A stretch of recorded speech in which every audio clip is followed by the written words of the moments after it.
Thanks, Sharon. Now, you've seen those pictures of Kevin Rudd and his wife, Therese Rain, in Afghanistan, in Tarankot, visiting our troops over the weekend. There's been a bit of eye-rolling around the place. People think this is all part of the Kevin 13 popularity drive. Of course, we all know we are on the cusp of an election, and this looks like more electioneering, some people say.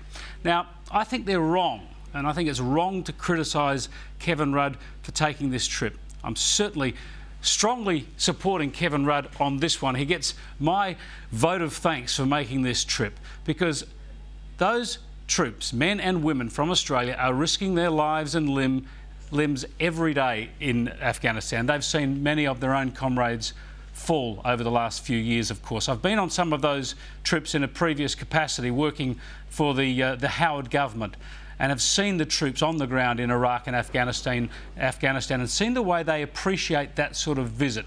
They don't worry about the politics. They don't care whether Kevin Rudd is Labor or Liberal. They know that he's the leader of our nation at the moment, and they would have been very appreciative of his visit. He comes to tell them that they have the government's support, but most importantly, of course, they have the nation's support while they conduct those duties, those very dangerous duties in Afghanistan. So Kevin Rudd, whether he's back in the Prime Minister's seat for 2 days or 2 decades, it's great that this is high on his list of priorities. That's one of the first things he should be doing, is demonstrating his support for our troops who are in harm's way. So well done to Kevin Rudd.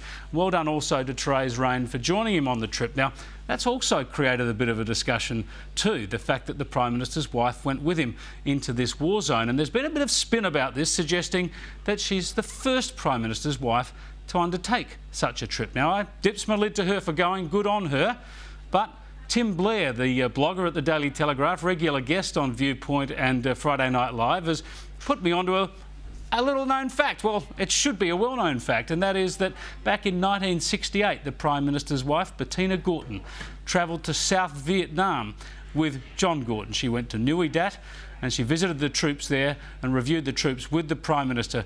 That was 1968, the height of the Vietnam War, one of the bloodiest years in the Vietnam War. So Bettina Gorton got there first. As I say again, wrapping up then, it's a very good move by Kevin Rudd and his wife to go to Afghanistan and visit the troops, but not quite a first for the First Lady or the Prime Minister's wife. That was a first that was taken out by a Conservative Prime Minister and his wife 45 years ago.